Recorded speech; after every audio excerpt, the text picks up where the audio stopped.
What happens when a routine White House press event suddenly turns into a tense confrontation over war? The media and presidential leadership. That's exactly what you're about to see. In this exchange, President Donald Trump faces a series of tough questions from reporters about the ongoing conflict with Iran, the future of negotiations, military strategy, and the administration's handling of one of the world's most volatile regions. But as the questions become more pointed, the atmosphere quickly changes, leading to several memorable moments that have sparked intense political debate. Whether you support President Trump or disagree with him, this discussion raises important questions about executive power, wartime decision-making, media scrutiny, and how political leaders communicate during international crises. Did the reporters ask the questions many Americans wanted answered? Or did the president successfully defend his administration's position? As you watch, pay close attention not only to the answers being given, but also to the tone, the exchanges between the president and members of the press, and how each side frames the issues. I'm interested to hear your thoughts. Do you think this was a fair exchange, or did one side clearly get the better of the discussion? Let me know in the comments below. Now let's watch the clip together, and afterward I'll share my thoughts on what stood out the most. And if you enjoy balanced political analysis, don't forget to like, subscribe, and turn on notifications so you never miss future discussions. Hello everybody. We have the governor of Utah, and we have a lot of other very high representatives from Utah, at least mostly from Utah. And we're doing something very dramatic and very important for the people of Utah and the people of our country, because many people use it. We're terminating certain monuments. They call it monuments, not the ones we have outside, but these are large, thousands of acres. It's a total of almost 3 million acres, and we're going to be discussing it. But in fact, I think we'll start discussing it right now before I sign. After that, we're going to be signing 2 documents that are close to 1.5 million acres each. And Governor, do you want to say a few words about what we're doing and explain it to the press? Yeah, well, thank you, Mr. President. This is a big day for Utah. The president did something very similar several years ago during his first term. Of course, the monuments were re-expanded under the past administration, and this matters to Utah. We believe that under the Antiquities Act, it's very clear that these monument designations are supposed to be the smallest area possible to protect the antiquities, and these multi-million acre monuments that are bigger than the state of Delaware certainly do not fit that designation. Now we definitely care about protecting these antiquities, and will continue to do so. The problem is with these giant monument designations, there are no resources that come with those. We have 9 monuments in Utah. 7 of them are around 700 acres to 7,000 acres. That's what this was meant to be, not millions of acres as what happened with Grand Staircase Escalante and Bears Ears. And so we're grateful that the president has made a determination that we need to right-size these monuments. Again, this does not remove the other protections that already exist in those areas, just making the monuments more manageable so that we have the resources necessary to continue to protect these antiquities. I know we have the Deputy Secretary of the Department of Interior here with us. Kate, is there anything you'd like to add? I'll just say the Antiquities Act is 120 years old, but the first monument that was created was only 1,200 acres. So if you think about it, since then, President Clinton, President Obama, and President Biden have increased the acreage in the state of Utah and locked those acres up. Over 3 million acres. For nobody to use, right? You can't do anything. You can't go hunting. You can't go fishing. You can't do anything. You can virtually not even walk on it. That's exactly right, sir. So right. You were remedying that today. I remember now. I do remember. I have a great memory. And Mr. President, I know Senator And this Lee's is actually better than the first what we're doing. It is better. Yeah, Senator Lee's been very involved, I know, in conversing with you. Good. That's true. Mike? Smallest area compatible with the objects to be protected. That's always been the standard under the Antiquities Act. President Biden, President Clinton, and President Obama overlooked that standard. President Trump is fixing it today. You had, thanks, Mike. You had something to say. I thought that was very important. Celeste. Well, I think it's worth noting for the press in the room that both of these monuments were created over the unanimous opposition of Utah's federal delegation, our governors, county commissioners, the locals who are worried about losing multiple uses on these federal lands. And we're standing here with the governor, the Speaker of the Utah House, the entire Utah federal delegation, supporting a president listening to the people of Utah and saying, we know you value this land, you want it used for multiple use and not locked up. And so this is a very different process than how the monuments were created. Well, they took the land away from the people, quite honestly. It was ridiculous. And I remember Orrin Hatch, before he passed away, he was a great guy, he was a friend of mine, and he felt so strongly about this. And we signed, and then they terminated it after they got in office, which was crazy. And we're putting it back, but we're actually giving more than we did the first time back to the people of Utah. Please, go ahead. Couldn't have said it better than Representative. May I point something Yes, out? I think people don't understand. Utah is over 2/3 owned by the federal government. These counties where these monuments are at are over 90% federal land. When people make decisions about this 2,000 miles away, you can see how that steps on the local people who only control about 5 or 10% of the land with local government. So not only do you have all these dynamics, you have an economy. You can't pave roads, you can't build schools, you can't pay fire people, police department, because of this dynamic of 95% federal lands. The other part of that is Utahns will tell you they love these lands. They manage them better than people 2,000 miles away. So if this is about good management, it really should be done in Utah by people who have demonstrated over decades and decades and decades and generations that they're good managers of this land. Great job, well said. Anybody? No? You're leaving? I can't believe it. Yeah, we're excited. I can't believe it. You're excited? Where are you going from here? Well, can I say this first of all? We sat down with the previous administration and said, then we'll just work this out. So we don't have to keep going back and forth. Just work with us. Right. And we promised if you didn't, that once we have the power, we're going to make sure the people's voices are heard. So thank you for helping us keep our promise. My honor. Unfortunately, the last administration did not understand that this would happen one day. So thank you so much. Great honor. Let's sign. This is very nice. I'm very happy about this. And better than the first time.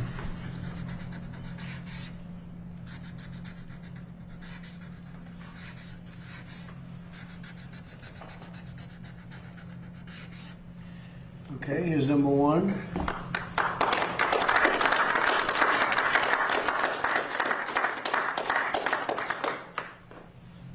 Okay, number two. Here you go, Governor. Thank you. Almost 3 million acres. Going to be well taken care of now.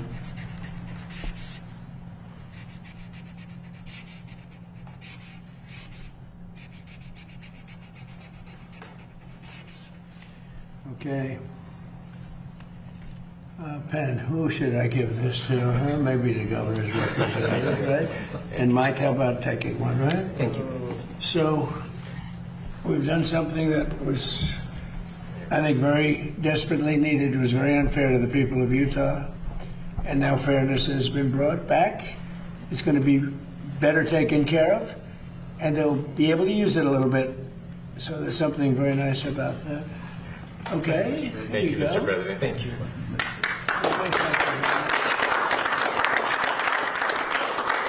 Do you have any questions about this, first of all, most importantly? Anybody want to talk about this? I've got one. Yeah, Jeff, go ahead. I've got one on Iran too, but I'll start with this. Just you said that 70% of the land was federal. Was there any other way to turn this around? How is it that I guess my question is how did it get there if it's a state? Go ahead. Do you want to discuss that, please? The land ownership is what it is, but under the Antiquities Act, 120 years ago, Congress made the decision to give presidents the power to designate by executive proclamation certain land as monument. It was supposed to be the smallest area compatible with the objects to be protected in connection with that. Now, initially, as the Deputy Secretary of the Interior explained a minute ago, that meant a few hundred, maybe 1,000 or 2 acres at the most. These are 3 million acres. As I explained to President Biden, that's 2 Delawares. It's been abused, and so it was done by executive action. President Trump is right-sizing it to bring it in compliance with what the law says. And Mr. President, just on Iran, you have said now to Congress that we are back at war. How long do you expect this to take? And what's the legal Take basis? what? Take what? The war.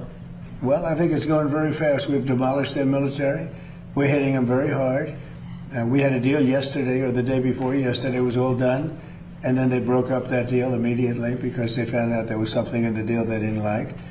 And they're wired differently, and we're not going to put up with it. We are just going forward. We're attacking them tonight.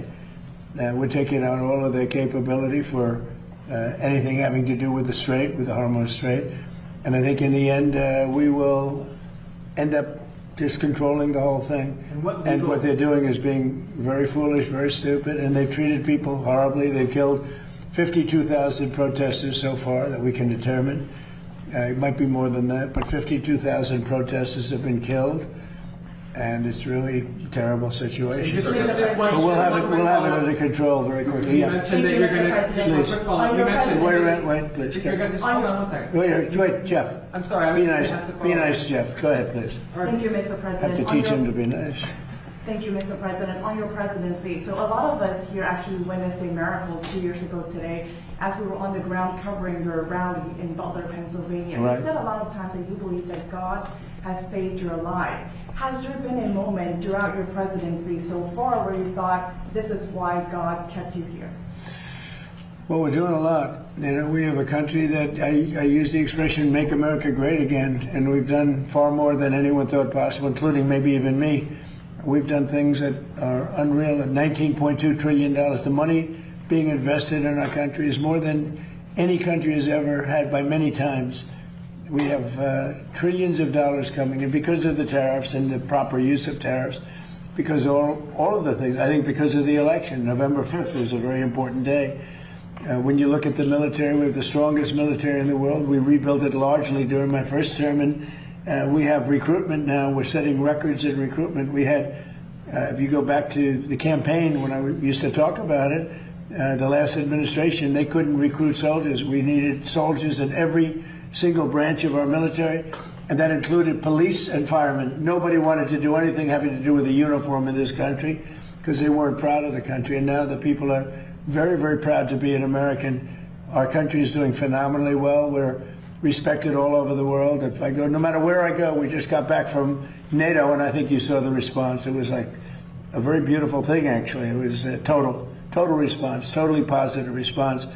No matter where we go, we're respected again, maybe respected more than ever before. So I appreciate the question, but that's pretty much it. Mr. President, thank you. Cameron Arkin with Town Hall. I was curious about there are reports about Iranian drones in Cuba. There are concerns about that. Where does the relationship with the U.S. stand there? Is military intervention still on the table there? Well, if they do have that, and they might very well have that, we'll take care of it. Marco's just in the other room. And if they do have that, we'll take care of it in short order. We're not going to have a problem. We're not going to allow that to happen. So it could be that they're storing some. We're looking into it now. It could be so, and it maybe isn't. But we'll figure it out fast. And what are you expected to speak about on Thursday, you think? I'm going to speak on Thursday. We were thinking one of the nice, but this has been such a busy news day today with all that's happening. A lot of very positive things have happened, including the Indy. We're going to have an Indy race, as you know, in 41 days. And that's going to be incredible. Around the Capitol, around down Pennsylvania Avenue, it's going to be something. They have 250,000 tickets ordered. It'll be like UFC, which set every record in the book for that business, which is the business of fighting. So we have the Indy cars coming, and it's going to be great. And while we're talking, I have to pay on behalf of Mike and myself, and I think everybody's standing behind me very strongly. I want to pay my respects to Lindsey, who was our friend. He was a friend of all of us. He was a great guy. He was a great politician, actually. And it's hard to believe he's gone. He spoke to me just before he passed away, just to say hello. He got back. He felt fine. He was a little tired. And then this whole thing happened. And it's, it's tough. So the flags are at half-mast until Saturday evening, which is an extended period of time, generally speaking, but I think he deserves it. And he's a fantastic person. He was a fantastic man. He was actually a great politician. He got along with almost everybody. And when he didn't get along, they knew it. He was tough, but he was He was a good man. He was very much in favor of the Save America Act. He called me about that. We were talking about that and some other things. But he just felt tired, but he felt fine. And then this horrible thing happened just a short time afterwards. So it was terrible. I just want to pay our respects. Mr. President, you mentioned that Iran has agreed to a deal and then walked away from it. Have you reached the conclusion that a negotiated settlement won't be able to happen? No, I never reached that conclusion, but we're hitting them very heavy tonight, as you know. We have tremendous amounts of ammunition. We have numbers that we haven't had in years, and we're hitting them very hard, and it'll continue, and we'll see what happens, but we're knocking out all of their offensive capability, and we're controlling the straits. We're putting the blockade back, and it's a blockade not for anybody but Iran. In other words, anybody doing business with Iran can't go through. Everyone else will be able to go through. So it's a blockade. It's a very strong blockade. The blockade was probably more effective even than hitting them, but I think the combination is the thing that really does it. But you think a deal is still possible? You think they'll return to the Yeah, I think a deal is possible. Sure, I do. But, Mr. President, you noted the United States is bombing Iran again. I mean, you've been bombing Iran for months now. Is this just the new normal for the American people? No, well, you know, we're in Vietnam for 19 years. We're here for 4 months. So I think we've done a lot. We've knocked out their Navy in a period of 1 month. We knocked out their Air Force. Their Air Force is non-existent. We knocked out most of their missiles, most of their drones. We knocked out their drone manufacturing capability, about 92%. Their missile capability for manufacturing, we knocked out 89%. And they have a little capability, but they don't have any capability for us. This is almost a military skirmish. Now, with all of that being said, you have to get people that want to make something. We had a deal with them 2 days ago, and then they said, oh, we can't make that deal. We have to negotiate it further. And this is what they've done for 47 years. The difference is nobody negotiated like I do.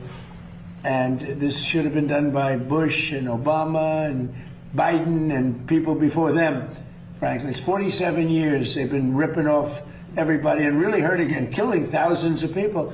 So they killed 52,000 protesters, but they killed many, many people with Soleimani, who I killed in the first term. Soleimani killed many people, many people, and not only killed, when you see a young former soldier walking around with no legs, no arms, a face that's been horribly hurt, that was done by Iran. That was done by Soleimani. He was a person that was very evil. He was an evil genius. He was looking to take out a lot of our military installations in Iraq and Iran, and I got him before he got us. So we have to do what we're doing, and the strait is open. It will be open. We've cut down their capability very substantially, but they're going to fight for a while. Our military has done a fantastic job, and the bottom line, though, and I say it to everybody, and I say it as much as you want to listen, Iran will not have a nuclear weapon. If we didn't bomb them with the B-2 bombers, that plane right there, if we didn't bomb them, they would have had a nuclear weapon long ago. 1 month, within 1 month from the day we bombed them, they would have had, if we didn't do it, they would have had a nuclear weapon. If they had a nuclear weapon, Israel would no longer be with us. The Middle East probably would no longer be with us, because you saw they sent missiles to 5 different countries that never even knew they were involved, because they're stone cold crazy. They are crazy. And we're not going to put it up. Yeah, I want to be reimbursed because we're protecting a very rich portion of the world. We're spending money.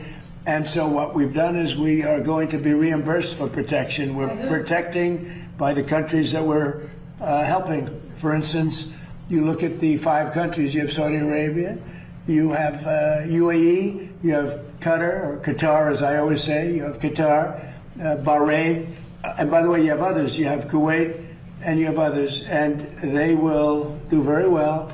But we think it's appropriate that we don't need them. We have more oil than any other country in the world. When you add Venezuela, which has been amazing, which has tremendous amounts of oil that we control, when you add Venezuela and everything else, we have more than 50% of the world's supply. We don't need it, but we need it from the standpoint of protecting allies, et cetera, including Israel, including Saudi Arabia, including Qatar, including UAE. We're protecting all of them, and we've done a very effective job. So 4 months ago, these people had military that was very strong, by far the strongest probably in the Middle East. They were called the bully of the Middle East. Now they don't have a Navy. They have 159 ships underwater. They had a total of 159 ships. Now every one of them is underwater. They had 230 airplanes, attack planes. They're all gone. They're gone. They had tremendous radar. It's all gone. They had tremendous anti-aircraft. It's all gone. Sadly, their leadership is all gone. They had their first-tier leaders are all dead. Their second-tier leaders are all dead. Their third-tier leaders, who we're dealing with, more or less, some of them are already gone. And then you read fake news like your network, CNN, which is fake news. You read them, you have them say, well, actually, aren't they doing quite well? Let me just tell you, they have now inflation of over 300%. 4 months ago, they had inflation of 5%. Now they're at over 300, could be 350%. They made a deal, they broke it, probably 10 times. And they killed a lot of people. They killed our people. But the protesters, what they've done to the protesters, 52,000. Have you ever seen any of the burial lots where they're burying the protesters? They killed 52,000 protesters, and on my watch, they can't do any of that. So we have them in a position that they don't have any military. There's not a thing they can do about it. All they have is fake news, because they have the fake news, would rather see us lose the war than win the war, which is really treasonous, in a certain way. So we're doing another very major attack tonight. They want to make a deal. They came back. We made a deal 2 days ago, and they want to make a deal. They've been negotiating for 47 years, but nobody's ever hit them militarily. We're hitting them very hard. Thank you very much, everybody. Thank you very much. Who made the stronger case here? Did the president effectively answer the questions he was asked, or did some of the key issues remain unresolved? I'd really like to hear where you stand, so share your perspective in the comments below. One of the biggest takeaways from this exchange wasn't simply the policy discussion, it was the relationship between the White House and the media. Throughout the conversation, the questions focused heavily on the direction of the Iran conflict, whether military action has clear objectives, and whether negotiations are still realistically on the table. Meanwhile, President Trump repeatedly emphasized what he described as military successes, argued that Iran's capabilities had been significantly reduced, and maintained that diplomacy remains possible despite continued operations. Another notable aspect was how quickly the discussion shifted from foreign policy to criticism of media coverage. That dynamic has become increasingly common in modern American politics, where debates often move beyond policy itself and toward competing narratives about who the public should trust. Moments like these frequently generate as much discussion as the underlying issues because they shape how audiences interpret events long after the press conference ends. The conversation also highlighted broader questions that extend well beyond this single event. How should military success be measured? Is tactical progress enough if negotiations remain difficult? At what point does continued military engagement require a clearer long-term strategy? These are complicated questions without easy answers, and reasonable people can disagree based on the same facts. One thing is certain: decisions involving international conflict carry enormous consequences, not only for those directly involved, but also for allies, global markets, and domestic politics. That makes exchanges like this worth examining carefully rather than reducing them to a single headline or viral clip. Ultimately, what stood out most was how both the questioning and the responses reflected the deep political divisions surrounding America's role overseas. Regardless of where you fall politically, these discussions are likely to remain at the center of public debate for some time. Did this exchange change your opinion in any way, or did it reinforce what you already believed? I'd love to know your thoughts, so leave a comment below and join the conversation. If you enjoyed this analysis, don't forget to like the video, subscribe to the channel, and turn on notifications so you never miss future political coverage and in-depth discussions. Thanks for watching, and I'll see you in the next one.